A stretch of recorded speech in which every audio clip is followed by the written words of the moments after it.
Hello and welcome back to the MindCep Podcast, and this is your host Alex Muir. And in today's episode, our special guest is Alex Adams. Now, Alex Adams, I used to go to school with. We were former colleagues together in high school. He's a former football player, and he told me a story about how he overcame a major knee reconstruction surgery most recently.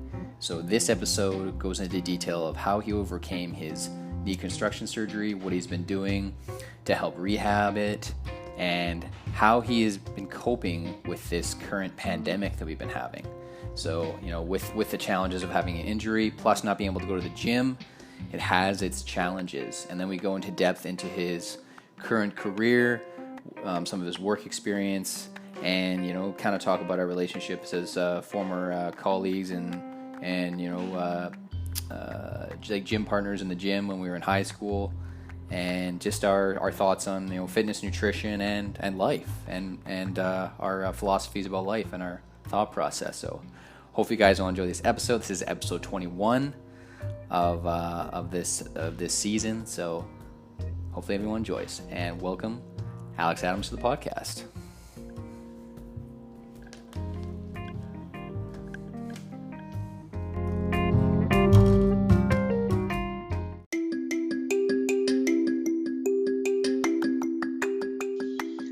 And this episode is brought to you by RadioGuestList.com, the #1 free radio guest, podcast, and talk show guest expert interview booking service on the internet.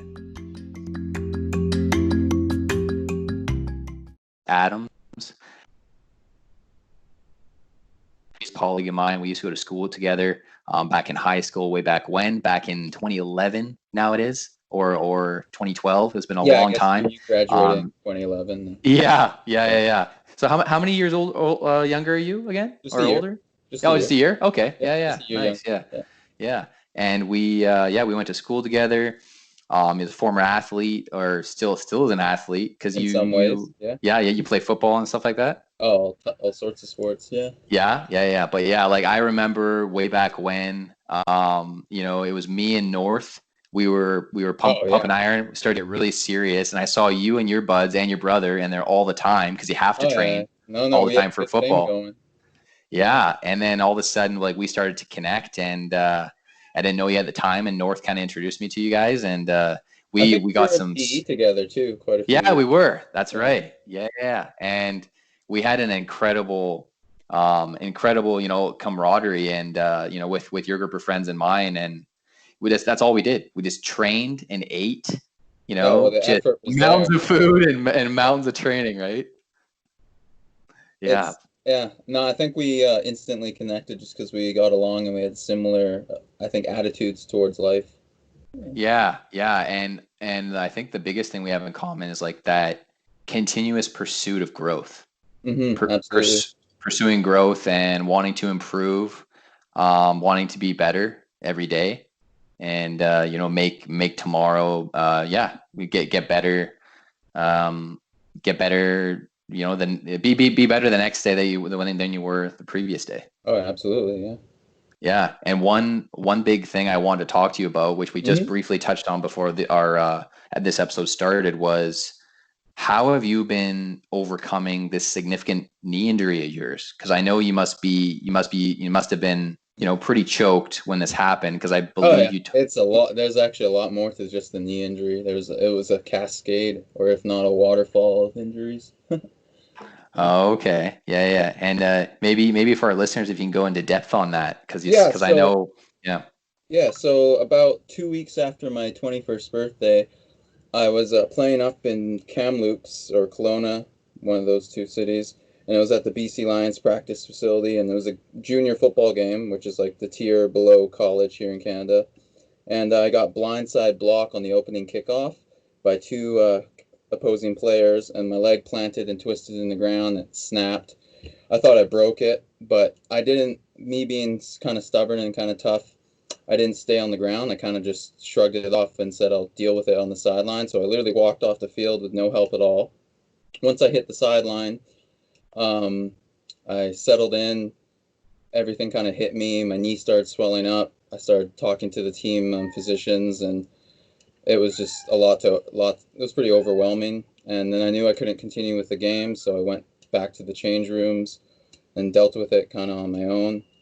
And then I was left with a decision: because the game didn't end till about 12 o'clock at night, so I was basically left with the decision: do I go to the emergency hospital at 12:30, 1 o'clock at night, all by myself in Kelowna with no help, no contact, no one at all, or do I bite bite down, bite the bullet, and just go on the 16-hour bus ride back home to the island and just deal with it later on? And that's what I did. So it was a pretty painful and challenging night overall. Wow, that sounds intense, man. Oh yeah, it was. Wow. Yeah, that sounds very similar to when I was playing lacrosse, and my I remember it vividly in my head. I didn't get injured, but I was absolutely flattened in a game where, because the only time people would tag me because of my speed was when the split second that you don't look, right? Right. Oh, absolutely. And That's another thing I remembered about you. You were one of those guys we always wanted on the football team, but just never got around to it. You were like yeah, you were one of the athletic guys in high school, right? That we wanted on the football team, but it just never kind of happened. Yeah. yeah, no, for sure. And I was definitely asked like a few times, and I definitely really thought about it. But I was just so committed to, trying to give basketball a shot because I Mm-hmm. loved, like, from grade 6 onwards, I was like, oh my God, like, I got to try basketball because I was just obsessed with it. Mm-hmm. And even though I was doing lacrosse and soccer, I really enjoyed those two sports a lot, but it just got to the point where, if you're committed to something for so many years, you're either gonna take it all the way or Oh something's yeah. You're blocking you invested from. in it, right? So yeah. Exactly. So I'm like, okay, I have to make a choice. I have to start cutting some because it's just taking so much of my time up. And then I just decided to really focus on basketball for a little while, or it was just down to just basketball and soccer because I was just done with lacrosse. Because lacrosse is an amazing sport, but there's not a lot of opportunity in it. No, I And totally get that. Yeah, especially yeah, here in yes, Canada. exactly. Yeah. And like, as you know, like, all I wanted to do was just be in high school. I was just like obsessed with just being the best athlete that I could be. Mm-hmm. It's the And best version of yourself. Yeah. yeah, exactly. And at that time, it was all about sports.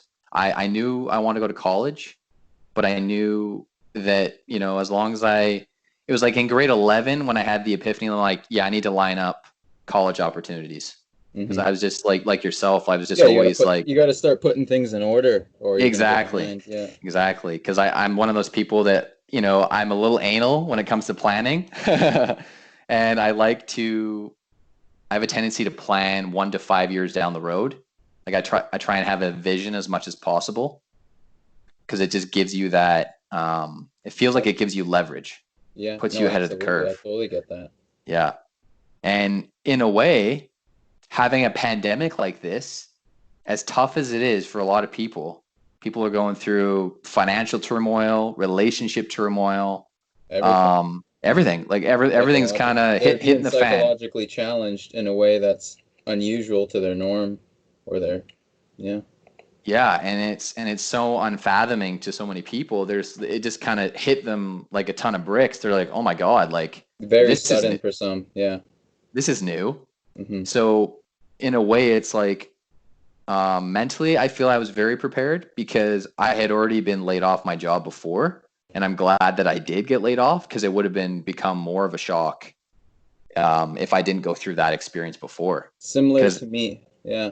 I yeah, I didn't get totally overwhelmed by it at all because of all my previous, like, I would say, setbacks and injuries, and other times I've been laid off, or whatever you want to call it. So it was not like an entirely new experience for me, where other people, I can see it was just a complete brick wall, or just oh 180 yeah, from what they're used to. Yeah. yeah. And do you feel that challenges such as these, Well, they're a good test. They're a they're good good, test for people. Yeah. they're a good test of your mental fortitude, right? Yeah. Yeah, it's just like some people are hardworking, but when they're left to their own devices, they're not that proactive slash creative. Yeah, So it's challenging in a different way in terms of not having to work but also ultimately having the opportunity to work on yourself. So. No, exactly. And I feel this downtime, because I was off for 2 months.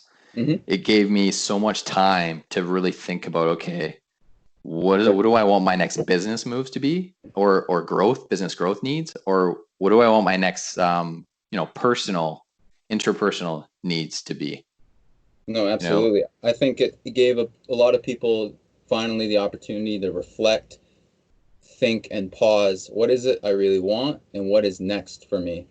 Where a lot of people, they just go off of momentum, but it's not necessarily good momentum. It's like just carried momentum from all the external stresses of life and all the strings that are being pulled by others. Yeah. exactly. Yeah. And I especially feel for those people with families, because I know, Mm-hmm. I mean, I can't say from personal experience, but from seeing people that are going through this with families, they're saying it is much more challenging, Yeah, well, and their work with rhythm, their it's all out of social sync. rhythm, yeah, it's all out of sync, absolutely, and it forces you to be creative, and some people just haven't been able to do that in their entire life, or they just never was asked of them. Yeah. No, for sure. And it's like this pandemic has in a way created the creative time space for people. Mm-hmm. Yeah. Yeah.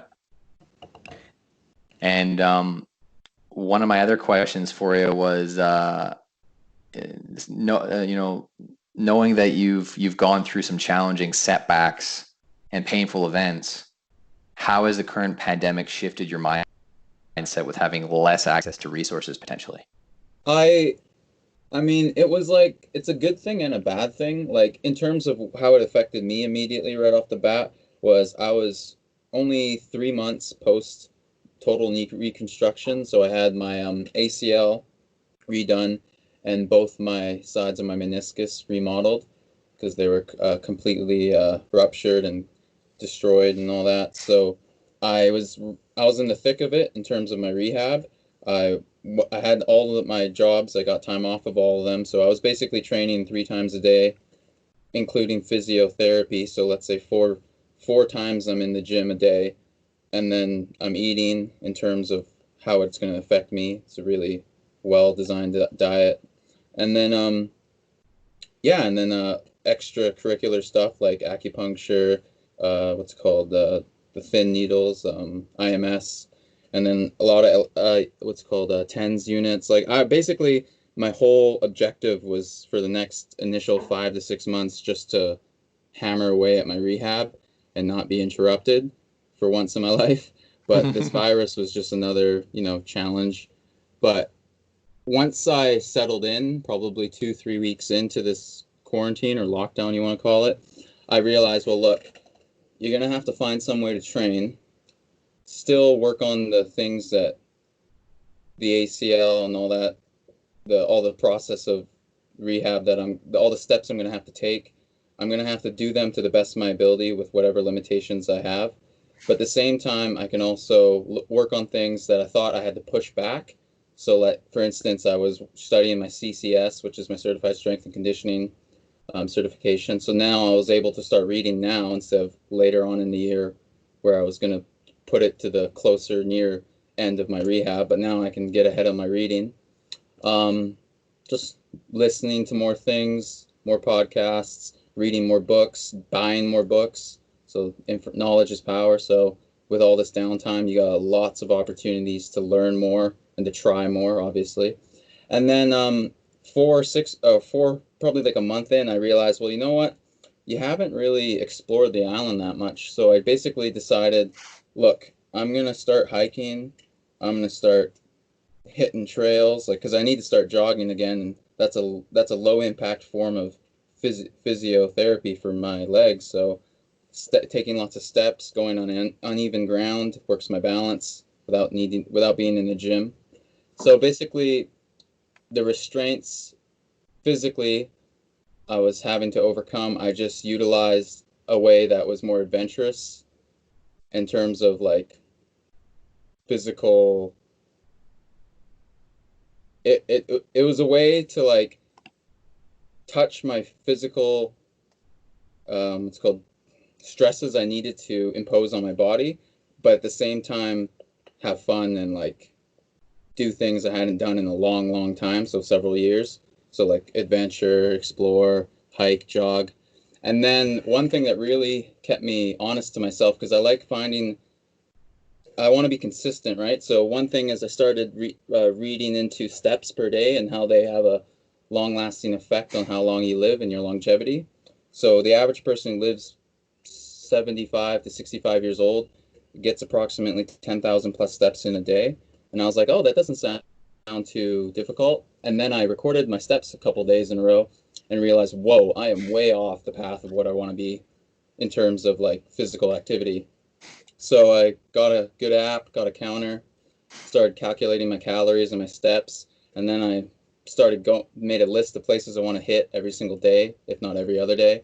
And it's been like history since. I just basically hike every day now and try to explore the island and get as many steps in. Yeah. That's incredible, man. That's how I basically dealt with the whole coronavirus. That and like all the other things I previously said with the reading, the writing, and trying to get a workout here and there. But there's only like I'm a naturally pretty strong guy, so in order for me to stimulate my body, the load needs to be pretty significant. And there's only so much you can do with like a couple dumbbells, a stationary bike, and a couple kettlebells. Yeah. No, for sure. You're definitely a little bit limited, and it's all about challenging the body. And speaking of challenging the body, like that's pretty incredible. Like the transition you go from like, you know, full on weight training, you get your injury, and then you're going straight to doing, you know, hiking, outdoor stuff, and it's awesome. Oh, It's like you've transitioned to more endurance type stuff. Oh yeah, and that's another thing. I was so surprised because I'm always fat, like yourself. I'm always wanting to find new challenges. And I didn't realize in the first week of like doing a hike every day or getting a couple kilometers in every day, how it's a different form of cardio, because I can ride a bike for hours, but in terms of scaling a mountain or running or jogging downhill or doing crazy unbalanced and unmaintained trails, how it affects you physically, it's a different type of cardio. It's a different type of stimulus. So it was I definitely have adapted, and it's gotten easier as the days and the weeks go by. But yeah, I definitely didn't think I thought it was going to be kind of a walk into the park at first, and then I realized it's totally not. It is. It challenges your mind, man. And oh yeah, and the things it does, and one thing I'm huge into is strengthening your feet. And man, like if people got one thing I would definitely say, if you think you got weak feet, like people who have arch issues and like have back problems and hip problems, go out and do a bunch of trails that the surface is completely uneven and it's constantly asking you to watch your footing and just strike properly and just be upright and maintain your overall coordination and balance. And man, you will feel physically, structurally stronger after a week or two. Wow. And when you're doing these hikes, what kind of shoes are you wearing? Are you wearing runners, or are you wearing actual hiking boots? Reebok Nanos, which are terrible. They're CrossFit hybrid weightlifting shoes, but I own several pairs. So that's if I had like those really good hiking shoes with like the splits in the feet, I'd wear those. But I just never invested in a pair. So I basically like I go on these trips, and some of these are like almost nearly 5-star rated hikes. And I see people with the pikes and the backpacks and the water resistant clothing, and they got bags and food and rations. And I'm just showing up in a hoodie, shorts, sometimes not even wearing socks, and just rocking my Bluetooth headphones, and I'm just out there for 5-6 hours. Wow. That's awesome, man. Yeah. And would you say all that nature bathing, they call it, getting out in nature and being around lots of green and lush, has helped you kind of been more meditative when you're recovery? Absolutely. Nature, I'm a naturally pretty calm person in terms of self-control and like the ability to reflect and self-meditate. But when you're out there in nature, the sound is different. It kind of makes the loud, because I like to say that the world is noisy, even in the quietest places, because you can be in your room alone and you just still can't shut it all off, because you just went from hearing cars, hearing people, hearing television, hearing electronics all day, and you're sitting in a dark, pitch black room with nothing running, and you still can't, find peace, especially before bed. But then you go outside and you're hearing birds and chirping, and you're hearing the wind move the trees and all these natural sounds and all how it all just echoes, and all of a sudden you just find total peace and clarity in your thought and everything, and you have your ability to hear and listen to your own thoughts and like work through them all. It's so much better. And all it takes is you're going outside. Yeah. You're not booking a flight or anything like that. You're not in a float tank. You're just outdoors, probably, hundreds of miles away from anybody. So Yeah, no, it's pretty incredible. And what would you recommend to someone that's trying to improve their physical fitness? They've mastered the weight training. They're really good at, and I know there's not a lot of access to weights right now if people hmm don't have them right now, but let's say someone's like they've really spent time building the foundation and the necessary tools with their physique and their nutrition, but they're just trying to improve upon getting outside, getting outdoors, going I on would just hikes. yeah, I would just find forms of physical stresses out in the outdoor. In terms of the outdoors, just find places where a lot of unbalanced ground. You might have to get on all fours occasionally, and then it's just training you to carry your own body weight, which a lot of people don't actually do on a daily basis. Because lifting weights is one thing, but to physically propel your own body, other than running, for several minutes, if not hours at a time, continuously, there's no other better way to do it than like hiking a mountain or climbing up rope or swimming. So, yeah. Right on. And what is your current morning routine? If, whatever you do, if you have a routine within the first 60 to 90 minutes of when you wake up to when Oh, you yeah. go to bed. In terms of like what I consistently do, I almost eat the exact same thing every day, but definitely I stretch when I get up. I'm big into stretching, big into like quick little 10 to 15 mobility routines. I try to go out for actually quick little walks first thing in the morning. Like sometimes because I wake up with a pep in my step, like I feel I don't wake up like slow. I wake up like ready to go. I'm got a lot of energy. So first thing I might even, not even make a coffee or tea, just get a bottle of water, head in my car and go for a quick drive to some place where I can get a quick hour of walking or hiking in. Because I think it's just a great way to start the day. And sunlight is one of the best natural forms of energy boosts. Like just to wake up, like instead of coffee or an energy drink, just get some Yeah. sunlight. Yeah. Just get outside. Get outside the Yeah, confines of your bedroom or your house, and just realize the world is your playground. So right on. So you start off with a walk, get some sun, and then I mean, or you do a your, warm shower always works too, but yeah. And then what is your wind down ritual at night? um, honestly, the best in terms of like calming myself down and just relaxing prior to going to bed, just watching something that might be really educational, maybe another long, strenuous form of mobility or stretching, and sometimes I'll bike for up to 30 minutes to an hour right before bed, and it just gets me completely exhausted, and then I can go to bed soundly. Yeah. Wow, right on. Sounds pretty sweet. So basically morning and evening cardio to help Oh wind, yeah, I'm very strong in terms of like weight training, but I think cardiovascular health is way more important because you got to test your heart because a lot of people don't test their heart in terms of cardiac, stimulus. And then also at the same time, you can never not have enough conditioning. Oh So, yeah, I mean, you can get, it can be detrimental if you're losing crazy amounts of weight, but you're probably just doing it too much for your own good and you're not spacing it out properly. for sure. And so you basically do cardio 5 to 7 days a week, basically, Yeah, I right? would say minimums. Yeah, I would say 7 days a week. I try not to, because there's slow state and there's, steady, there's slow or steady state, whatever, and then there's Yeah. hit.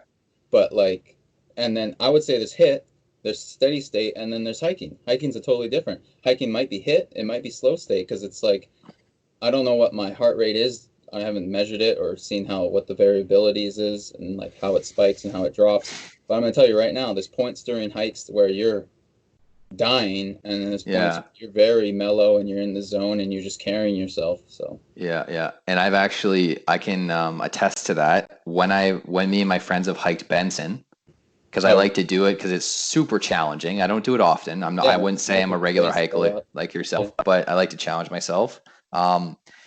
Benson, I wear my Fitbit. That's what I used to track. Nice. I don't really care about the overall activity or anything like that. Right now, I've shifted like yourself. I'm all about the steps and the heart rate, making sure the heart rate gets high when I do train or when I'm doing a hike. But like you said, when I was doing Benson, my heart rate would go as high as 140 or up, or it would Absolutely. go as low as 90 to 100, or between 90 and 100 or lower within the 80s. Yeah, and the thing with hiking and like doing trails or going to places you haven't experienced quite yet, you're not just physically challenging yourself, but mentally you're trying to psychologically keep yourself under control, right? Because Hmm. you're about to go somewhere where you're unsure of the ground. You're, well, there's just all sorts of factors like animals, you got to be aware of all the animals, other people. And that's another thing with this whole like social distancing, you got to like keep yourself under control. Like in terms of me, I don't care. Like there could be five people around me. I'm not uneasy about it at all. I don't really care. But there's other people who are super hyper aware of where you are and they're gonna make sure you know about it or they're gonna avoid you at all costs. No, for sure. And I noticed on some of your posts or maybe some of your Instagram posts Yep. that you're doing a vitamin D post because Yeah, that's just because I I knew it already, but once the Dr. Rhonda Patrick went on that Joe Rogan podcast and yeah. basically reiterated what everyone with common sense and like wellness and all that knew, yeah, you gotta get your vitamin D. It's a terrible fact that 70+% of the world or whatever is vitamin D deficient, and it's just an easy thing, especially if there's all sorts of things out there like the coronavirus that can physiologically affect you negatively. What's Mhm. wrong with taking a little bit of extra vitamin D in the morning instead of, avoiding it?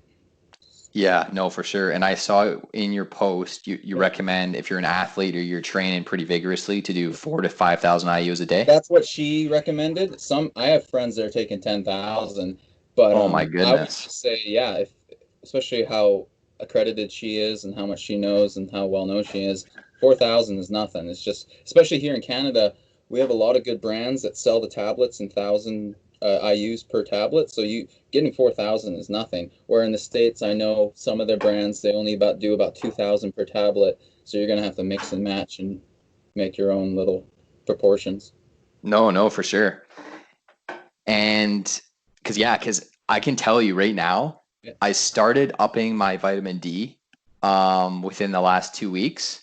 Yeah. Holy freaking smokes, my Yeah, energy's off the oh charts. yeah. If I told you, and I don't know how long we have, but if I told you exactly what I take every day, like in terms of eating and nutrition, you'd be like, "Whoa, this kid or this guy doesn't leave any stone unturned." Like I try to what's it called yeah, I try to hit all my check boxes or mark all my boxes. Yeah.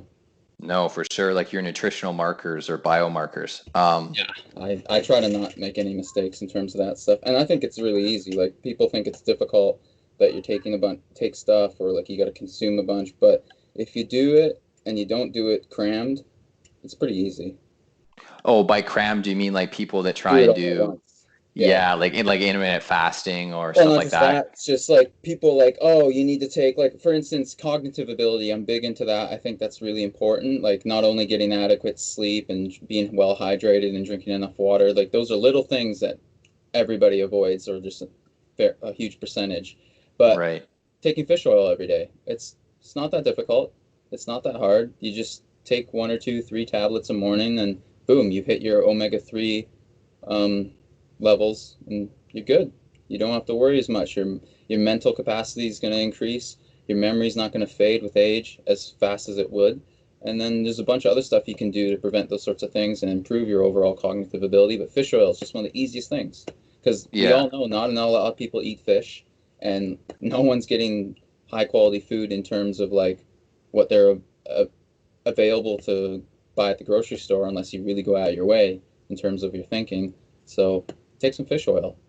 No, for sure. And I can tell you again from taking fish oil because I was off of it for a little while because I can't swallow pills. I suck with pills. Mm-hmm. I got the Licious brand or the just that The omega-3 box. brand. Yep.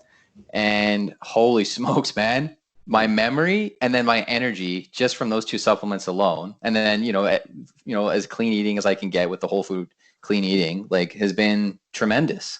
Oh yeah. I have more energy now and I'm more mentally sharp now at 25 than I was at 17, where people Yeah. think you're supposed to be like peaking or whatever, or 18. Yeah. I'm like, Yeah. no, I'm not even close. I'm a different human being now. Yeah. And all I did was just, I didn't do anything crazy. I just was more accountable, more disciplined, and just more than not, or more often than not, I just ate what I should be eating, drink as much water as I should be drinking, and not, I don't want to say supplements, but just got the minerals and vitamins and minerals I should be having in my body, where if your diet doesn't suffice to have those levels reached, you got to take some supplements. Yeah. For sure. And do you currently count macros or do you just count So overall calories I've in, done it. calories out? Yeah, I used to. I used to count macros, do the whole thing. Had to learn the terminologies and the math, like carbs are 4, whatever, Yeah. fats 7, proteins 4, all that. But I've done it so many times now that I literally can just do the math instantaneously in my head, and I can eyeball everything. So I can That's awesome. generally basically or what's it called, guesstimate Yeah. how much each thing is. So I can look at like an 8-ounce chicken breast and hold it in my hands and know that it's between 6 and 8 ounces instead of Yeah. always having to weigh it. And the thing Yeah. is, Yeah. if you're within a couple hundred calories of what your goal sum of the day's worth of food is, you should be fine. You don't have to Yeah. be exact unless you're Yeah. like Yeah. Yeah. prepping for a show or something. Yeah, for sure. And that's something that I've been experimenting with over the years. And I know I can't count calories like all the time. It's just so tedious. But what I've learned though is if I continually and consistently focus on the right foods, which I'm always the most consistent when I meal prep, like on a Sunday, and Yeah, I'll do like that's a literally good 7 meals, right? Like yourself. Like I'll go balls to the wall on cooking, and I'll literally spend 2.5, 3 hours or No, more. yeah, I've seen some of your meals. Yeah, you eat Yeah, good. Yeah, you eat yeah, good. Yeah. yeah. And I'm continually refining it because my Well, lady that's likes the thing. to There's no indulge once in a while. So Yeah, there's no one diet that fits everybody. Like everybody's no, got, and the thing is, just because it's good for you, if you can't tolerate it and it doesn't taste that great, you have to tweak it some way. you do. Lucky for me, I kind of eat everything, so that helps. Yeah, Yeah. yeah, yeah. And I can relate to you there as well. Like I've been, I don't know, it's weird. Like foods that I used to not like I've never been a huge fan of vegetables, but I know which vegetables that I love and I Mm. stick with those consistently. And that's good And because it's yeah, like better than not eating anything. exactly. Yeah, but dude, it's like that's what my brand is all about. It's Mhm. maximizing human performance physically and mentally. And that's the thing. Because A little yeah, bit of everything is better than a whole lot of something that you only do occasionally. So, exactly. Exactly. Yeah, and that's how consistency comes, right? And another way that I keep myself accountable that I've been experimenting with, I don't know if you've ever heard of the app called Habit, no. but because I'm big, because my thing that drives me up the wall is when I'm lacking consistency in my priority list. Yeah. So, like you said, the first things that I got to knock off my list every day are my mental well-being and my physical well-being. Those are number one and two, Hmm. physical and mental. How I do it mentally, how I prep mentally is I meditate every day for 5 minutes, first thing. Nice.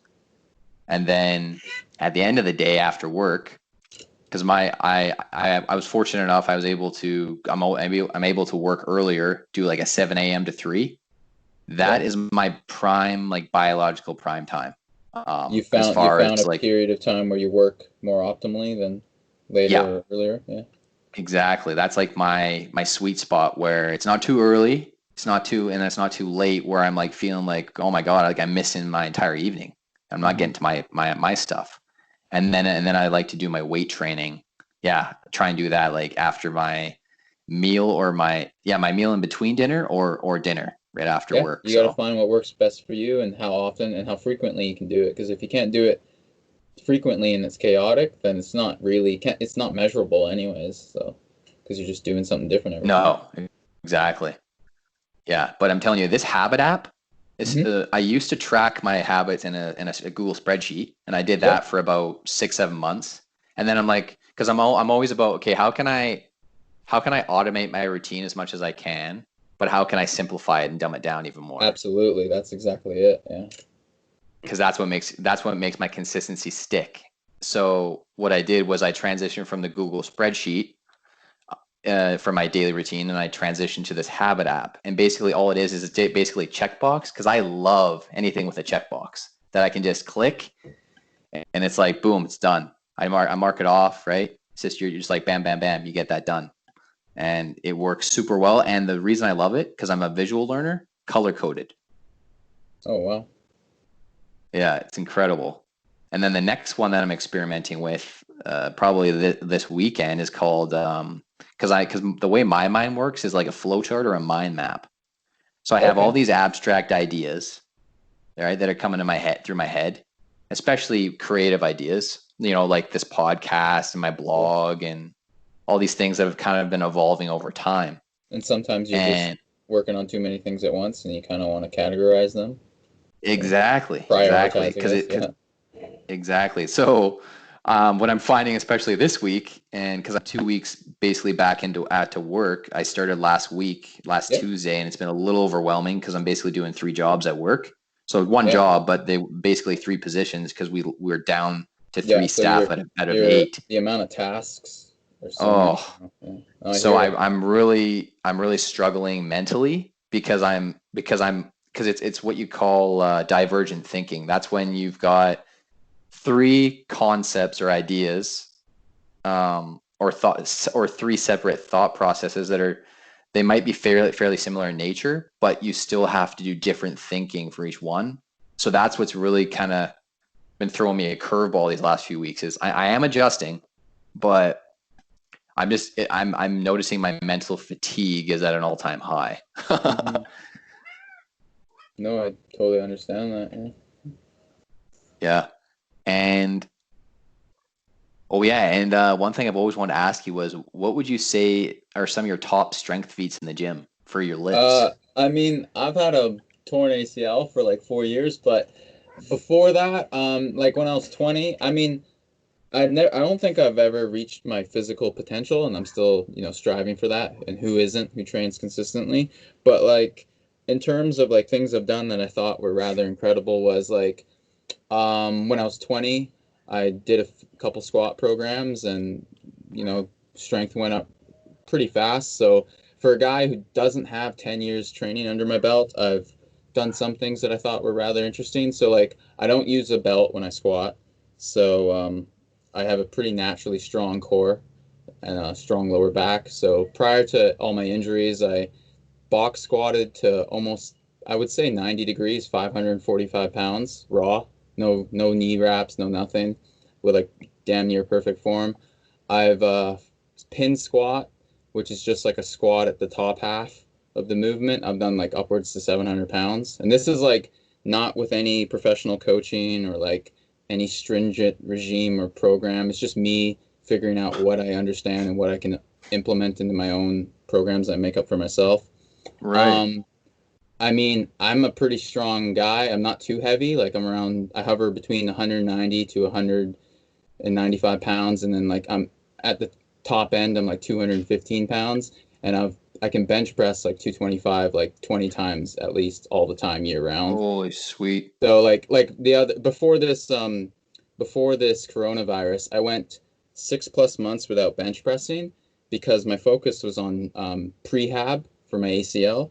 So I didn't touch a bench press. I probably did it 3 or 4 times in like a year. And then I said, screw it, let's do a floor pressing bench press program. And I floor pressed pretty easily, I would say 350 pounds right the week before this virus hit. So it would have been more by now, but the virus hit, so I'll just have to work back up to what that was. Yeah. Holy smokes. And to me, people might hear these numbers and be like, God, that's pretty incredible. I'm like, but me, I didn't think at the time when I done these things that they were that impressive. And now that I can look back, I'm like, whoa, that is actually a lot of weight. Whoa, I did really do that pretty easily.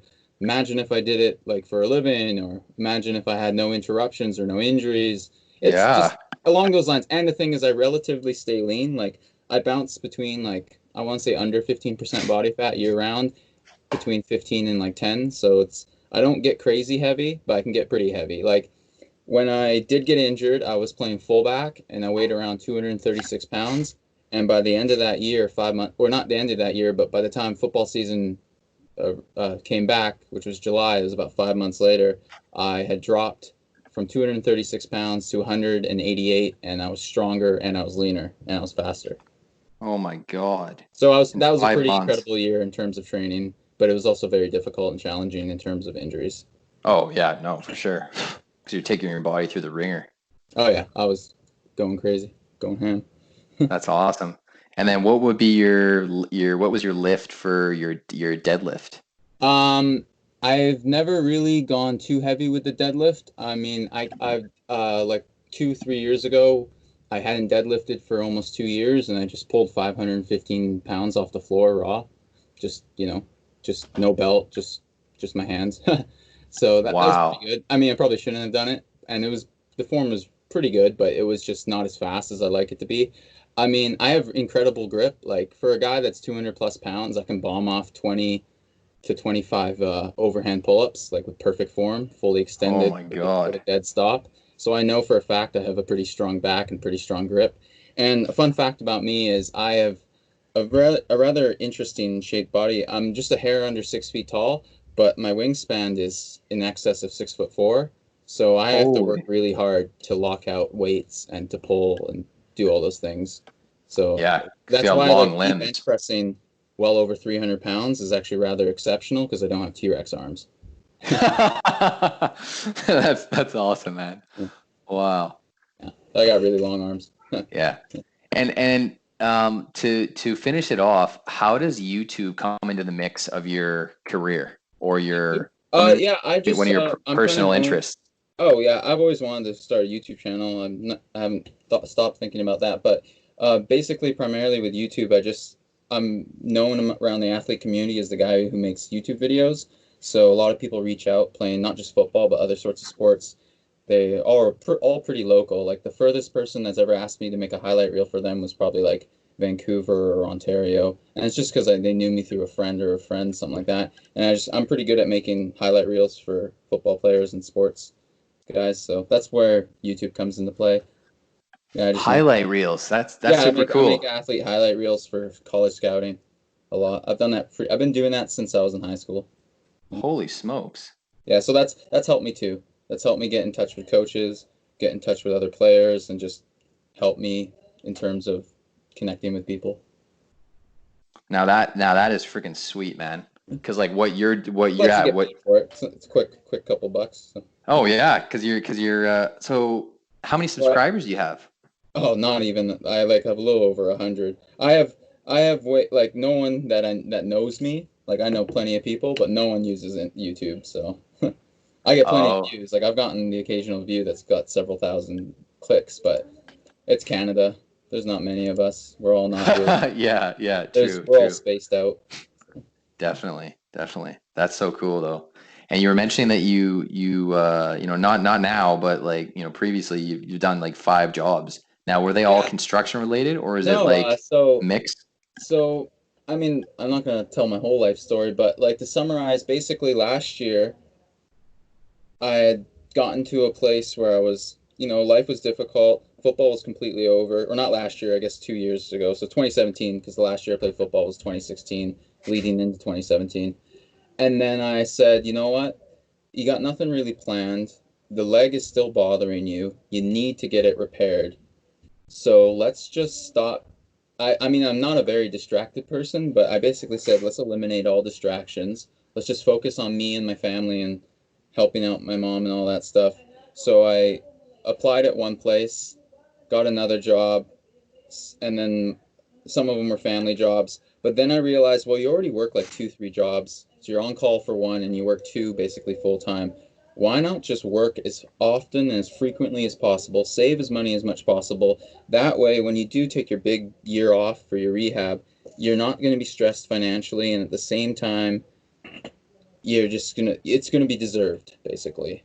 So at one point, I was employed by my uncle's forestry company, which is like one of the second or if not third biggest tree removal services on the island at least. And then I also was full time slash on call employed for two granite companies that were renovation companies through friends of friends.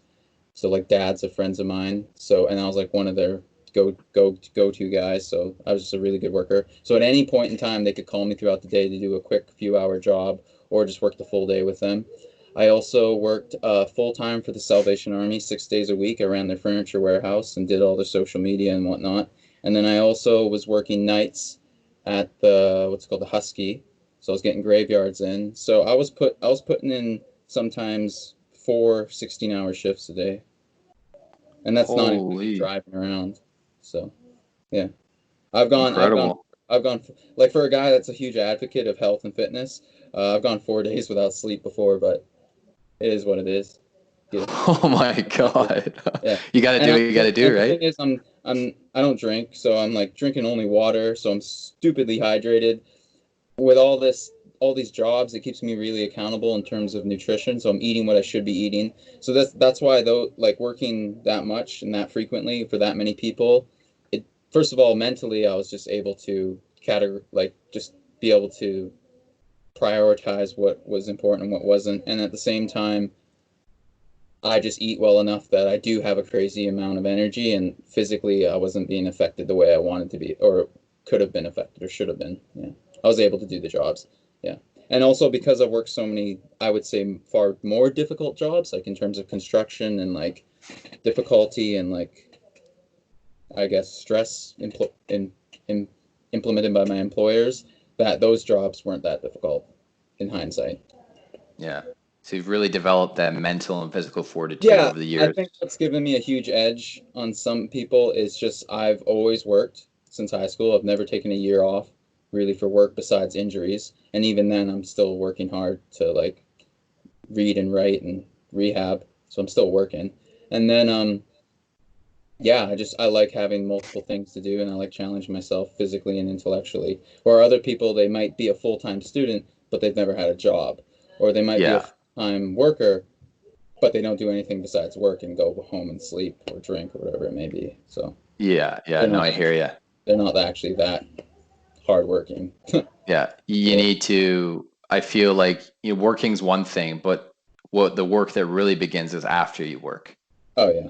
It's I Because like I everyone's have got their thing, but for myself especially, yeah. I need to continually challenge myself creatively and cognitively outside of Oh, work. absolutely. Then it's just some people don't want to challenge themselves either out of fear or they just can't they just can't contemplate it. Yeah. Yeah, there's I feel like most people just aren't necessarily there yet. They haven't gone through enough experiences, or they Yeah. haven't witnessed That's where my something that's made injuries them were change like their mindset. yeah, Yeah. that's where my injuries were like a blessing in disguise. And later on, as the years went by, I can reflect and see how they were. Maybe not in the moment. I was obviously like anybody else, like stressed out slash a little upset with myself and like blaming why, saying those things like why me and all that. Oh But I'm yeah, a yeah, very optimistic person, so I was able to work past that immediately. Where other people, it's just they just downward spiral basically. for Yeah. sure.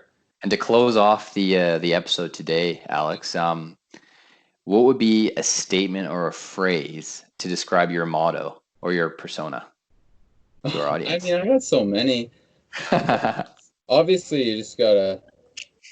I mean, if it was in terms of like, let's say your approach in terms of working and business and how you want it to affect you, not negatively and positively, I would say no amount of money will do you any good if you can't decide how to effectively use the time you have available to work closer towards the things you really wish to do. Very well said. Yeah. Very well said. That's basically how I feel because everybody has to work, hopefully, and then everybody's got to pay the bills and whatnot. But if that's ultimately not, if you don't like what you're doing, you got to find a way out, realistically. Yeah. For sure. But thanks for joining us today, buddy. Oh, it's been Really fun. awesome to have you on the podcast, and I've been wanting to connect with you for a while. I always like to, follow up, see how people are doing, and especially my friends and colleagues that I used to go to school with or play sports with, and yeah, just want to see what's changed and what's Oh, yeah. evolving. Yeah. Everybody's on their own path, and some people are further along, and some people are just starting. Yeah. Yeah, that's right on, man. Well, appreciate you sharing your story, and I Yeah, really it's been look forward awesome. Yeah. to I love to hearing reconnect your again. the rest. your life Yeah, you too. All right. story soon. Cheers. All right, man. Take care. You too. Bye.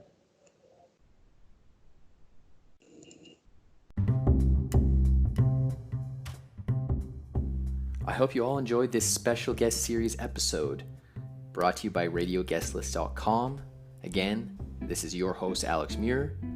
And if you'd like to learn more about kind of what I do and this podcast, MindCep Podcast, you can check me out on my social media. I always post all my links of my social media in every episode that I post. And I share all my posts, my podcast posts on my LinkedIn, Facebook, Instagram. So you'll be able to check out the podcast links on there. So if you want to connect with me, get to know me, I will be answering messages on there. If you have any questions. And again, if you want to hear more episodes like these, or if you have any feedback, please let me know on social media. You can send me a message, or you can feel free to follow my podcast, and be sure to keep checking in and see what I'm up to. I really appreciate everyone that listens to my podcast, and hope you guys all enjoyed, and see y'all next time. Take care.